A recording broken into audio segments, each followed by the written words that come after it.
Baik, inilah diantara keistimewaan Umar bin Khattab ya, baik pada saat masuk Islamnya maupun saat kepemimpinannya.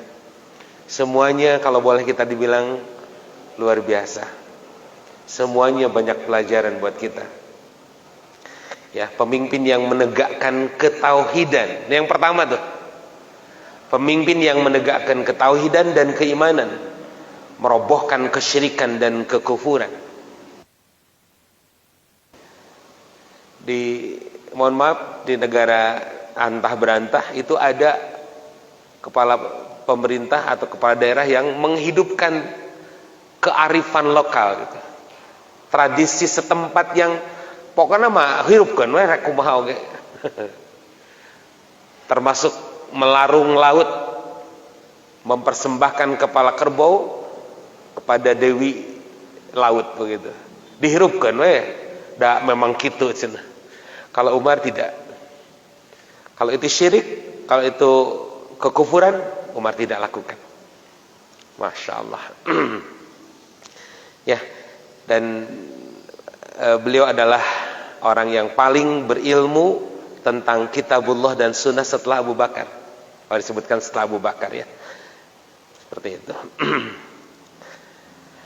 Oke, kepemimpinan Umar bin Khattab radhiyallahu anhu, tak seorang pun yang meragukannya. Tokoh besar setelah Rasulullah dan Abu Bakar. Pada kapasitas kepemimpinannya kekuasaan Islam bertambah luas. Beliau berhasil menaklukkan coba Persia, Mesir, Syam, Irak, Burqoh, Tripoli bagian barat, Azerbaijan, Jurjan, Basrah, Kufah dan Kairo. Dan rata-rata ditaklukkannya dengan mudah, tentu dengan izin Allah. Ya. Kemarin saya sudah sampaikan ada satu penaklukan satu daerah yang sangat sulit. Pemimpinnya kemudian memberitahu kepada Umar atau memberikan surat, harus bagaimana? Kok daerah ini tidak bisa ditaklukkan dengan mudah, sementara orang di tempat-tempat lain biasa sangat mudah. Maka Umar tidak menyalahkan pasukan itu, tapi mereka disuruh untuk berintrospeksi. Jadi bukan kekuatan musuh yang dilihatnya, enggak. Ibu sekalian, ini pelajaran yang saya petik dari Umar di antaranya. Ini mudah-mudahan di keluarga kita bisa dilakukan. Ibu kalau ada keinginan, bapak kalau ada keinginan, dan keinginan itu dirasakan bersama manfaatnya oleh keluarga, maka lakukanlah amal soleh berjamaah di keluarga. Misal contoh, saum bareng, tahajud bareng, gitu. Baca Quran surat Kahfi bareng, semua. Dan ini barangkali insya Allah yang kita lakukan juga. Karena ada yang sifatnya individual dan ada sifatnya jamaah. Nah, saat itu penaklukan satu daerah itu sangat sulit. Umar hanya melihat apakah ada kewajiban yang tertinggal. Kata para sahabat tidak. Apakah ada sunnah yang tertinggal? Ternyata sholat duha ditinggalkan. Begitu sholat duha dilaksanakan, beberapa hari kemudian ditaklukkanlah itu. Sunnah Pak, sunnah ditinggalkan menyebabkan kemenangan tertangguhkan. Di daerah lain ada yang para sahabat sudah meninggalkan siwak, gosok gigi.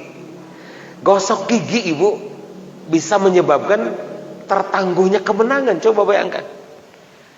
Allahu Akbar. Ketika Indonesia menghadapi krisis yang multidimensional seperti hari ini, harusnya dari mulai presiden sampai ke RT semuanya sama. Kalau mau saum bareng, begitu Pak. Ya, kalau mau semuanya sholat bareng gitu, sholat tahajud misalnya, atau baca ayat kursi semuanya gitu, atau baca al-kahfi semuanya gitu. Ini kan sementara tugas-tugas lu itu mah MUI lah, kan orang mante gitu. Nah ini salah kaprah. Ya subhanallah. Maka lihat sekali lagi penaklukan yang dilakukan oleh Umar sangat luar biasa. Sekali lagi tentu dengan izin Allah Subhanahu Wa Taala. Oke, juga sama ya.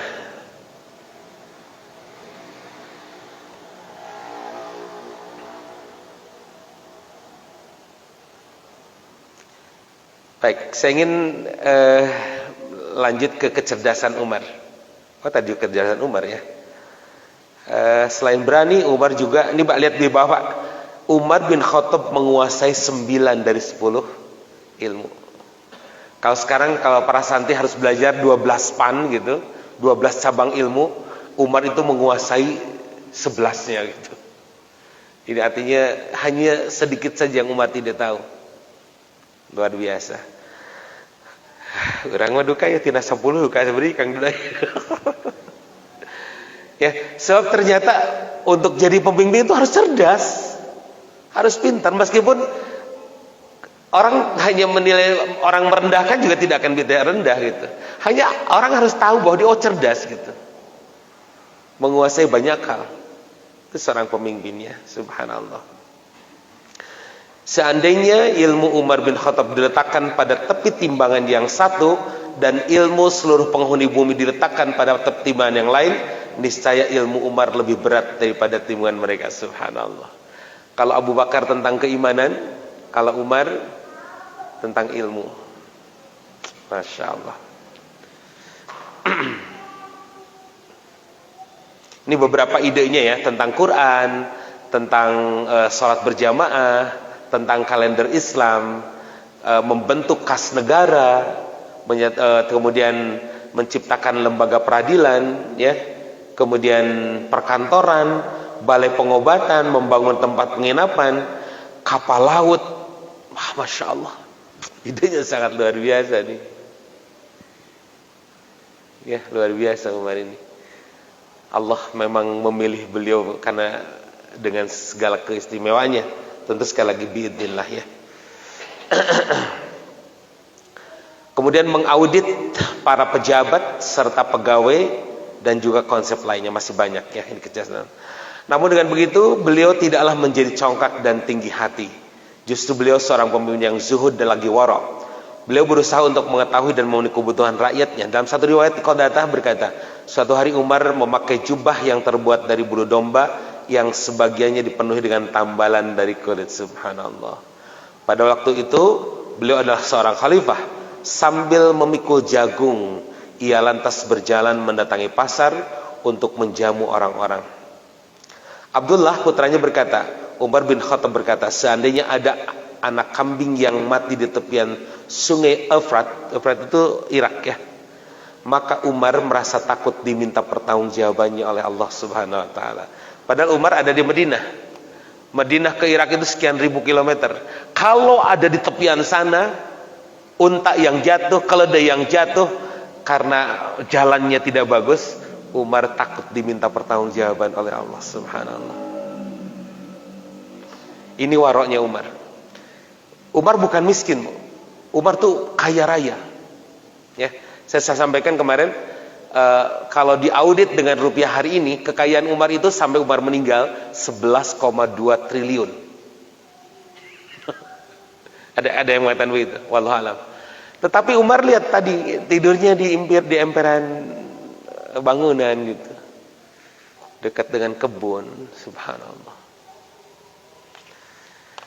Pernah Umar satu saat, aduh malu nih, ya, keasikan di kebun kurma miliknya yang tentu luas dan kurmanya sedang berbuah, mau panen gitu, keasikan ngurus gitu ya.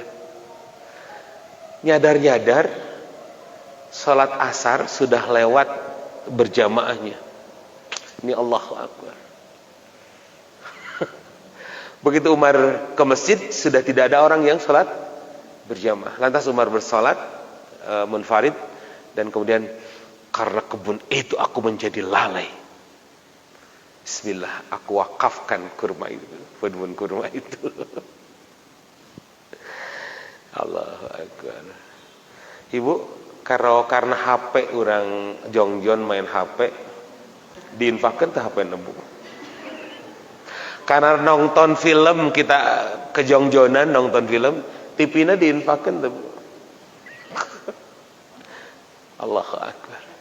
Ini bab infak Umar luar biasa. Kurma kebon sekian harganya, tapi karena itu melalaikan Umar, Allahu Akbar. Ini barangkali ya, kenapa Umar menjadi ahli surga yang dijanjikan oleh Allah dan Rasulnya, karena demikian hebat. Meskipun dulu sebelum Islam Umar adalah jagonya hijayiliyah gitu. Karena ternyata lihat aktivitasnya sedemikian, infaknya sedemikian. Allahu Akbar. Beliaulah yang lebih dahulu lapar dan yang paling terakhir kenyang. Beliau berjanji tidak akan makan minyak samin dan daging hingga seluruh. Kisah ketika Umar bin Khattab di Bahri Allah, ada yang memberi hadiah kepada Umar. Ya biasalah lamun orang mah ada yang cari muka gitu. Atau mungkin tidak hanya ingin ngasih hadiah kepada Amirul Mukminin gitu kan. Mun orang mah oleh-oleh naonlah 3 tupang enakna gitu ya. Dodol misal atau jeruk gerut atau naon lah kanggo gubernur atau ke presiden nggak Pak Jokowi gitu. Kan seneng, kita kasih seneng gitu kan. Dan barangkali Pak Jokowi juga seneng dikasih hadiah itu. Terbukti ini sate Haris, ada foto Pak Jokowi di sana gitu. Oh pernah makan sate Haris. Seneng kan gitu ya. Seneng yang ngasihnya, seneng yang nerimanya. Umar ketika itu diberi dalam satu kisah, oh, alhamdulillah, jazakumullah. Boleh aku bertanya? Boleh. Apakah makanan ini makanan biasa yang rakyat mendapatkan? Oh tidak ya Amir, ini spesial buat Anda. Kalau begitu bawa kembali ke kampungmu dan bagikan ke rakyatmu.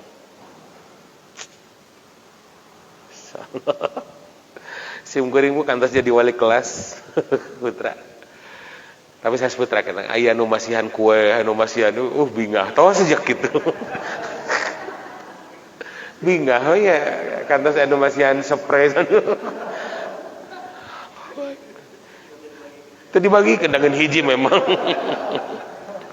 Tapi Allahu Akbar, lihat ingatan Umar, ingatan Asy Ridwan tidak sama dengan Umar gitu masalahnya. Ya. Maka paling tidak bagian sisi ini yang harus jadi introspeksi kita. Ya Allah, pantesan Umar jadi ahli surga. Saya apa gitu? Karena kualitasnya terlalu jauh gitu. Allah Akbar.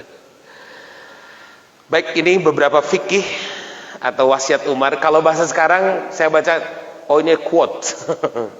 Quotes atau meme gitu. Tapi isinya lihat berbeda dengan apa yang disampaikan oleh anak-anak muda hari ini. Jika engkau menemukan celah atau aib pada seseorang dan engkau hendak mencacinya, maka cacilah dirimu karena celahmu lebih banyak darinya. Subhanallah. Ibu simkuring kantos ngawas iya.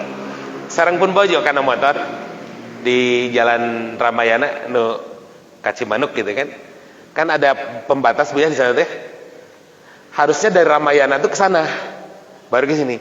Iya mah budak ngora teh ka dieu simkuring det hampir rek diadu tah. Rai gitu kan hayang amak Bu. Simkuring rek nyareskeun ari maneh teu ngadeuleu gitu. Ngalanggar aturan rek hayang nyadas gitu. Bat tareskeun ka pun bajo. Tapi Asy Ridwan kemudian terdiam. Tidak ngomong apa-apa. Membiarkan anak itu untuk pergi. Nah Bu, ini Bu. Saya akan mencaci dia tadinya sing neuleu. Aturan teh pake atuh. Tadinya begitu. Pas ditanya ke diri sendiri, aya Asy Ridwan, ente sok ngalanggar tara? Allahu Akbar. Lain hiji ngalanggar teh, 2, 3, 4 mungkin dilanggar ku simkuring. Lain eta hungkul, simkuring kepedit, simkuring teh ngomongkeun batur, simkuring loba pisan. Ayeuna jempe Bu, izin ku Allah. Umar nih. Umar bicaranya tahun berapa? Tapi hari ini sangat relevan untuk kita lakukan. Awas ibu, ibu ketika mau marah kepada anak ibu, oke dalam tataran mendidik silahkan. Tapi lihatlah, barangkali marah itu, nasihat itu sebenarnya untuk kita. Cing atuh kok ngararese salat teh geuwat. Bu, tinggal diri orang salat ke Allah kumaha. Tong hamur-hamur kencai teh, bayar urang teh. Lihat betapa mungkin banyak makanan yang kita buang, ya, yang makanan yang kemudian kata dihambur-hamburkan. Ya Allah, ternyata kita lebih banyak celaknya. Orang lain mungkin kita tahu satu, kita akan mencela orang lain satu, tapi ternyata celah di kita lebih banyak. Ini istighfar. Subhanallah. Ini yang pertama ya. Ada 9 ada 10 ya. Tidak akan diterangkan semuanya. Tapi bagus sekali untuk jadi status ibu ya. Yang suka menyelih status gitu. Bila engkau hendak memusuhi seseorang, yang dadaya si goreng tadi jeung umina yang saya tinggali. Jika engkau hendak memusuhi seseorang, maka musuhilah perutmu dahulu. Naon cenah maksudna memusuhi perut? Nya tong sagala disamak brek. Aya musuh mapan? Ya ulah kan kita ka musuh mah ya. Tah ulah wa ka musuh cenah. Allahu akbar. Dah hoyong cimol meser. Hoyong seblak meser, hoyong mie meser. Mie disangguan deh. Gusti Allahu akbar. Astagfirullah. Simkuring gaduh wargi ibu sadana tingawitan seberasa sikap pengker ayeuna mentos-tos gaduh putrana ge 3 4 berat badannya mung 41 kilogram. Begag ya Allah cinta. Kunaon ngawitan teh patina patuangan teu enak gitu akhirna kaditu kadieu gitu. Imah teu makan gitu. Kalau tidak, sama aja yang makan banyak dengan yang tidak makan sama jadi penyakit gitu kan. Aino sama berkema panginten panyawatan anu gitu kan. Tapi yang tidak makan juga penyakitnya apa? Karena badan kurus, kemudian sakit kesana kemari ke kepala, sama aja Pak. Maka subhanallah ibu sadayana, ini perkataan Umar mah musuhilah perutmu. Terus terang ada satu ungkapan Umar yang membuat saya sakit hati ini. Umar berlindung dari perut yang buncit.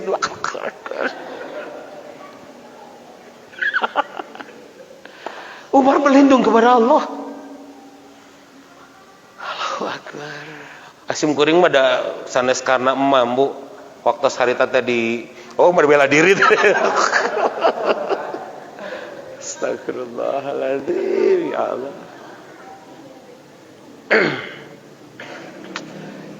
Ya, lihat quotes-nya, ungkapannya tidak kalau bahasa sekarang anak-anak tidak receh gitu. Tapi bermakna jauh. Sayyidina Ali pernah berkata tentang ini. Kalau engkau melihat seseorang yang mengutamakan perutnya, hampir sama. Kalau engkau lihat seseorang hanya mengutamakan perutnya, ketahuilah orang itu sedang berkeliling di tempat sampah. Dan nilai dirinya tidak jauh dengan apa yang dikeluarkan oleh perutnya. Itu Sayyidina Ali. Jadi hampir sama. Allahu akbar. Bila engkau hendak memuji seseorang, pujilah Allah. Karena tidak seorang pun yang lebih banyak dalam memberi kepadamu, lebih santun, lebih lembut kepadamu selain Allah Subhanahu wa taala. Ibu muji suami, alhamdulillah boleh, Bu. Bapak muji istri boleh. Tetapi ucapkan lebih dahulu alhamdulillah dulu. Bapak sekalian, ketika ibu menyebutkan alhamdulillahirabbil alamin, yang terbayang apa, Bu? Bapak, ketika disebutkan alhamdulillahirabbil alamin, terbayang apa? Alam semesta, planet-planet gitu? Boleh. Tetapi saya ingin kecilkan itu, bukan mengecilkan mana, menyempitkan pandangan bahwa alhamdulillahirabbil alamin, ya Allah, aku berterima kasih kepada Engkau karena Engkau telah mengurus alamku, diriku. Bukankah diri kita ini alam, Bu? Betul nggak? Tangan, saraf dan segala macamnya. Kaki, saraf dan segala macamnya, otot segala macamnya. Kepala, otot, saraf dan segala macamnya. Ini alam, Bu. Ini alam. Dan Allah atur sampai hari ini alam ini tetap dalam keseimbangan. Alhamdulillahirabbil alamin. Ya Allah, aku berterima kasih atas Engkau memelihara alam saya. Coba sebelum berpikir bahwa alam semesta, planet, Merkuri, nanti. Tapi sekarang kita ke diri kita aja. Alhamdulillahirabbil alamin. Mujilah Allah. Apalagi kita muji diri sendiri. Naon dipuji. Mending muji Allah. Ya, ibu dan dengan sistemnya dalam tubuh, coba. Allahu Akbar. Itu kan alam, Bu. Pernah ibu secara khusus mengatakan, alhamdulillah ya Allah, ya alam nu abdi, alam abdi. Tikawit gugah, istirahat, makan, kemudian tidur lagi. Ini kan alam, Bu. Subhanallah, pujilah Allah. Masya Allah. Lihat, Umar itu sudah sampai pemikiran ratus ribu tahun yang lalu. Allahu Akbar. Jika engkau ingin meninggalkan sesuatu, maka tinggalkanlah kesenangan. Subhanallah. Ini kelihatan sifat zuhudnya, ya. Zuhud itu kita punya segalanya, menggunakan semuanya. Gunakanlah sesederhana mungkin gitu. Umar tadi pakai baju yang terbuat dari kulit, tapi kulitnya penuh dengan tambal-tambalan. Padahal Umar bisa membeli lebih dari itu, bisa. Allahu Akbar. Ya, sekali lagi, sesuatu maka tinggallah kesenangan dunia, sebab apalagi engkau meninggalkannya berarti engkau terpuji. Luar biasa. Ya, terutama berkaitan dengan keinginan. Kalau kebutuhan mungkin harus dipenuhi karena Allah berjanji. Tapi kalau keinginan, barangkali itulah yang membuat kita merasa miskin, Bu. Merasa kurang dan merasa sengsara. Maka sekali lagi tinggalkan. Bila engkau bersiap-siap untuk sesuatu, maka bersiaplah untuk mati. Subhanallah. Karena jika engkau tidak bersiap untuk mati, engkau akan menderita, rugi dan penuh penyesalan. Ibu pernah mau bepergian ke satu tempat, misalnya dengan keluarga ke Pangandaran, ke tempat rekreasi mana gitu, pernah Bu ya, Bapak ya? Apa yang Ibu lakukan sebelumnya? Lepet. Jeung gorenganana. Mobilnya seberiji, hiji itu cukup, kudu dua, sebab bawa kasur dan segala macam. Disiapkan. Itu untuk perjalanan berapa kilometer dan berapa hari? Kita persiapan untuk itu. Sieun di dituna teu emam, teu bobo, teu naon, maka siapkeun ATM-na kan. Bagus, dan harus seperti itu Ibu kalau mau. Tapi pernahkah kita berpikir bahwa bepergian untuk persiapan adalah persiapan kematian?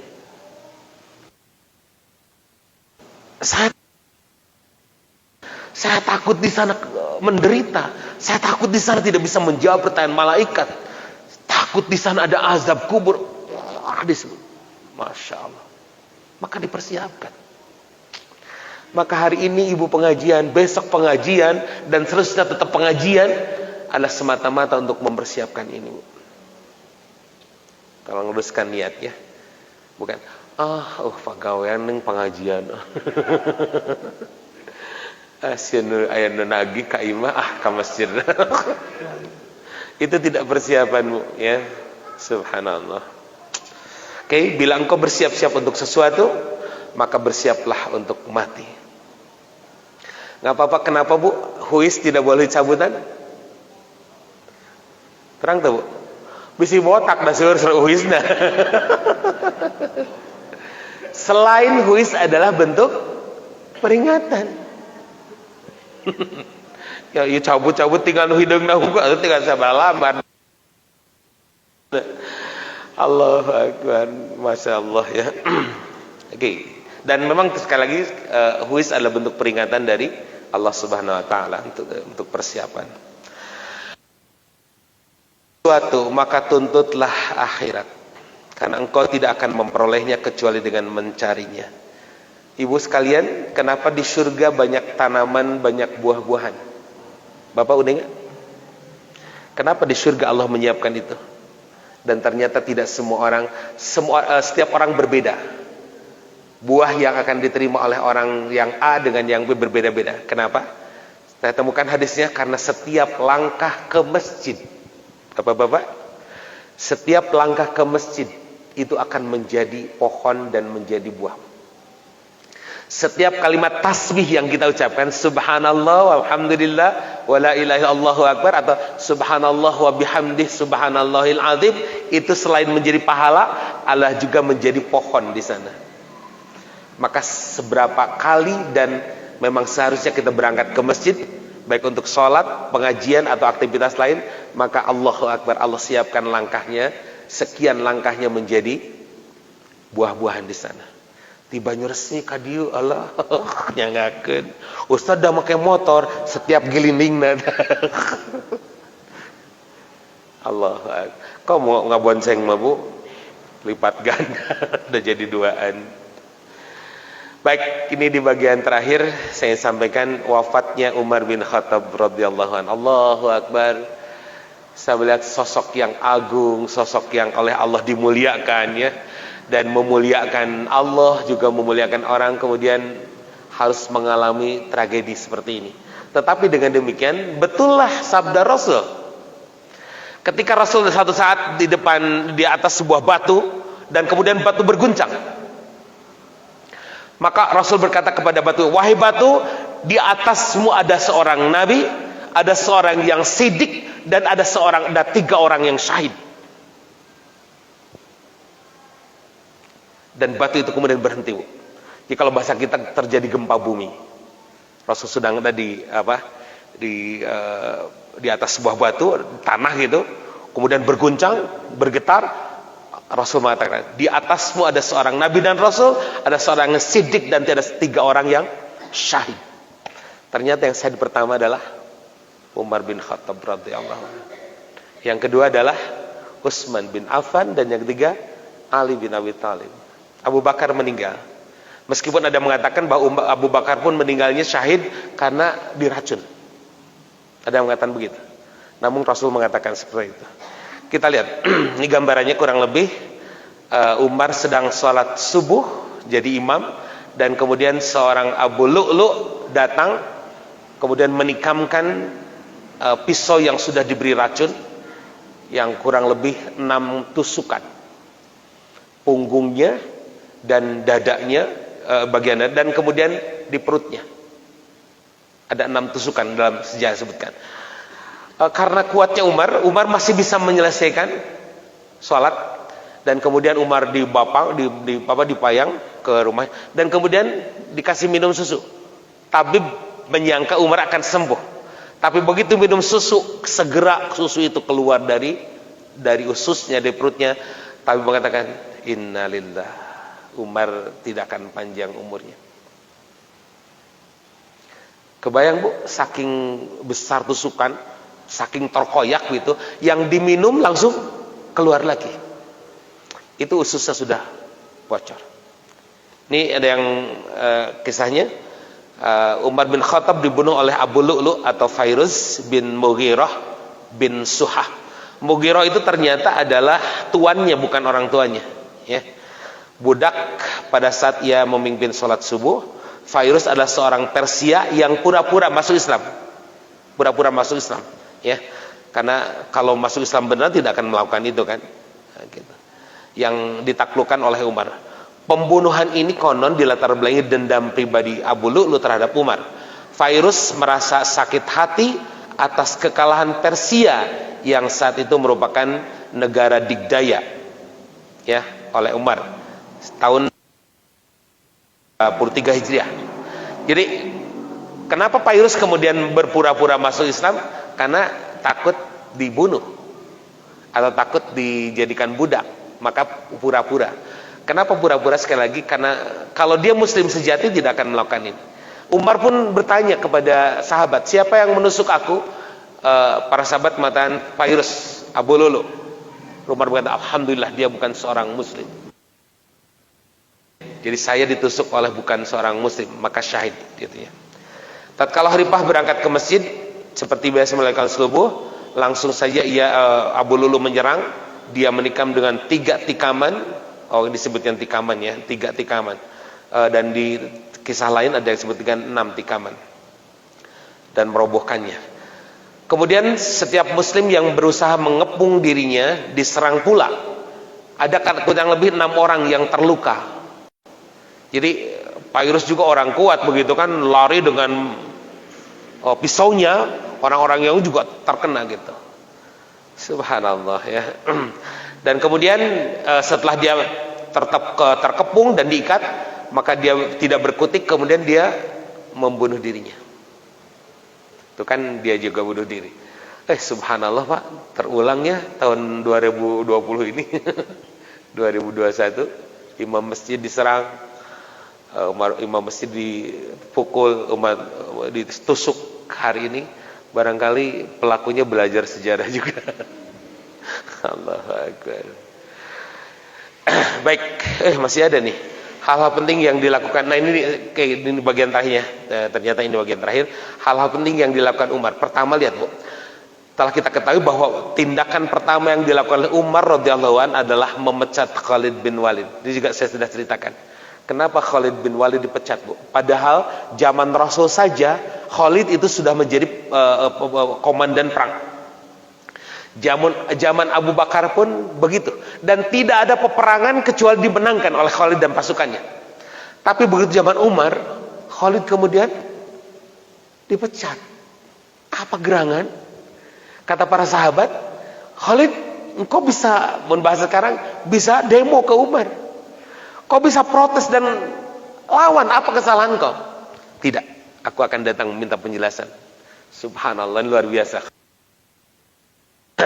Kita tahu Khalid itu ada kurang lebih di dalam tubuhnya ada 70 tusukan pedang, sayatan pedang. Tapi ternyata Khalid meninggalnya di atas kasur, sakit. Padahal 70 sayatan pedang dalam tubuhnya. Allahu Akbar. Khalid kemudian datang ke Umar dan menanyakan, wahai Amirul Mukminin, apa salahku sehingga kemudian engkau memecatku? Apa kata Umar? Engkau tidak punya salah, saudaraku. Lantas kenapa engkau memecatku? Menjadikan aku sebagai kemudian menjadi tentara biasa. Satu, bahwa engkau adalah hamba Allah yang tidak bisa apa-apa. Jangankan nanti di hadapan Allah, di hadapan Umar saja engkau tidak bisa apa-apa kan? Yang kedua, Khalid, engkau itu sekarang dipuja orang. Engkau dielu-elukan orang sebagai seorang yang hebat, luar biasa. Aku khawatir ini mengganggu ketauhidanmu. Aku khawatir ini mengganggu hatimu sehingga engkau muncul menjadi orang yang sombong. Dan aku khawatir itu terbawa mati. Apa-apa. Mendengar ucapan itu Khalid, apa Bu? Dia langsung datang ke Umar dan merangkul wajah dan mengatakan, jazakumullah. Begitu.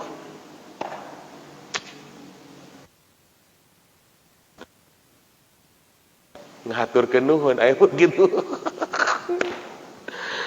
Awas ya ku aing. Allahu Akbar. Dua hamba Allah yang sama-sama soleh, yang sama-sama ikhlas, tidak ada kepentingan pribadi, islah kesananya. Karena pertengkaran biasanya terjadi salah satu atau keduanya ada hawa nafsu yang bermain, ada kepentingan dunia yang bermain. Kalau sama-sama ikhlas, satu saat insya Allah akan bertemu kembali. Begitu aja ya. Yang kedua, di antara penting menonjol yang dapat dicatat oleh setiap orang yang memperhatikan Umar, Khalifah Umar, adalah kerjasama yang bersih dan istimewa antara Umar dengan Ali. Ingat, pada zaman Abu Bakar itu mencuat. Ali tidak diajak untuk bermusyawarah dan memilih Abu Bakar. Bahkan sebagian kaum muslimin menganggap bahwa yang berhak menjadi khalifah pertama itulah Ali, bukan Abu Bakar. Nah ini oleh Umar kemudian dibereskan.